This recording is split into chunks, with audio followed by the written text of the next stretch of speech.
democracy. This was because BJP legislators claimed that 3 of their officials have been given illegal money and forced to provide their support politically towards a group of reigning government officials. This is simply saddening on a very, very large scale. And this is exactly what we want to talk about today, and that is corruption. Good afternoon to all the judges, my dear friends, and all the respected teachers. Today, me, Swati, I'm Mahi. I'm Rekha. will be briefing you about corruption. Corruption. Corruption is the misuse of public interest or political things. There are 3 forms of corruption: administrative corruption, political corruption, and professional corruption. Administrative corruption. It includes people like higher authorities, officials, and many more. In this, money is given to official or individual to get any work done. Professional corruption. It is related to one's profession. In this, it involves duplicating medicines and drugs, etc. Political corruption. It includes murder, kidnapping, injustice, etc.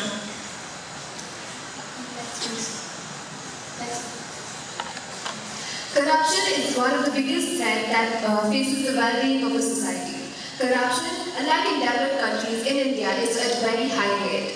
Hence, the causes of corruption are many and quite complex. Now let's discuss some of the causes of corruption. The first is low wages.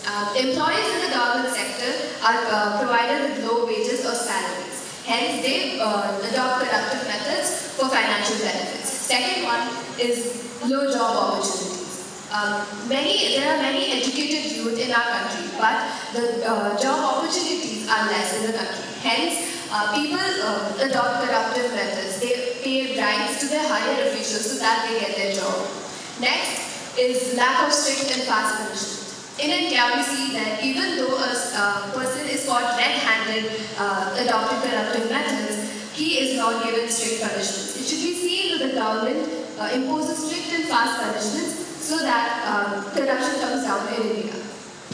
Next is lack of unity in public. The public openly criticizes corruption, but when it comes to stopping corruption, they are not united. For example, if someone wants to get his or her work done, he or she goes to an official who is corrupt. He adopts a corruptive method to get his work done. But if the public is united against corruption, then corruption will come down to a large extent in our country. Next is lack of transparency in affairs and deeds. India is known for a government which has transparency, but when it comes to the different happenings in the country, it lacks transparency. The public is not made aware of the different things that happen in the government. Other causes of corruption include lack of ill fame, option of many political parties, lack of independent detective agencies, etc. Next, please. The impact of corruption is very hard on public life. Corruption is ever increasing and unstoppable. People have this notion that corruption is the only way to get their work done. If not, the work will be pending for decades. Now we'll just discuss some of the effects corruption has on public life. Because of corruption, people don't get good service. For example, corruption in education. Corruption in education. People who are not capable or who don't have ability, then too they get seat by purchasing it. Corruption in the judicial system leads to improper justice. A crime may be proved as benefit of doubt if it lacks evidence or the evidence being erased.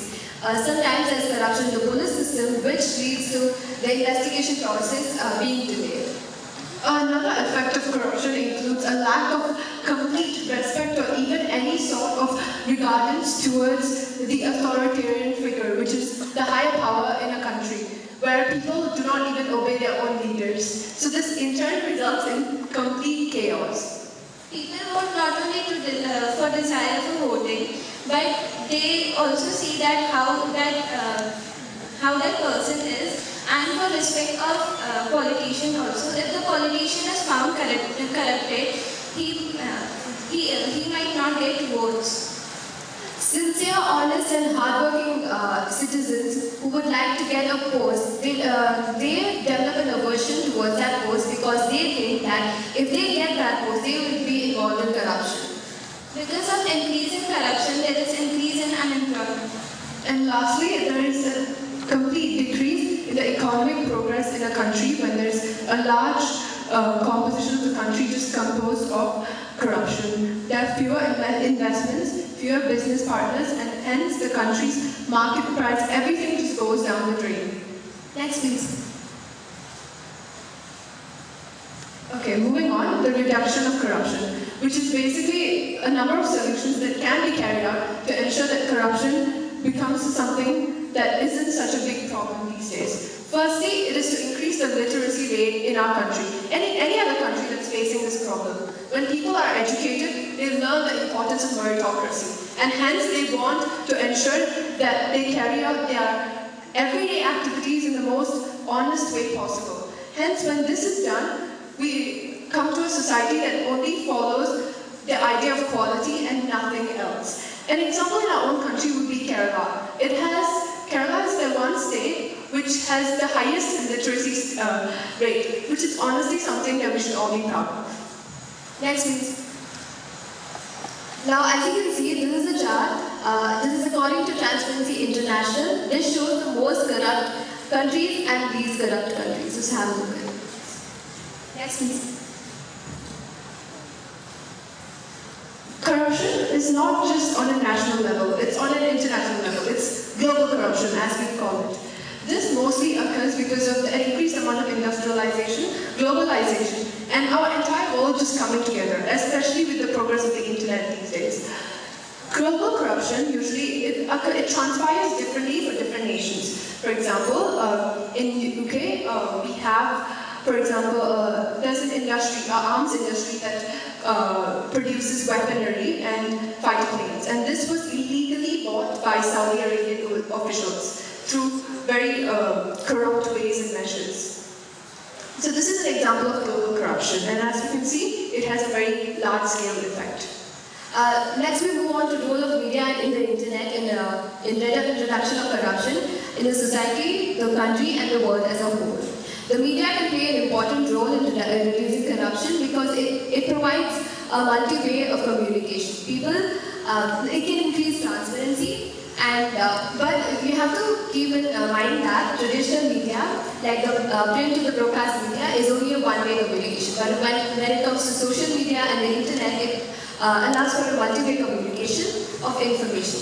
Like for example, if the government prohibits some information in the internet, it blocks websites, then people like human rights activists, they find ways to share this prohibited information. And by the time the information is censored, most of the targeted audience have already accessed the information. So the media and the internet can play a huge role in reducing corruption, not only in our country, but globally as well. Thank you very much for listening. As you can all see, corruption is a huge problem even till this day, and I hope as the future generation we can do something to reduce it. Thank you. Thank you.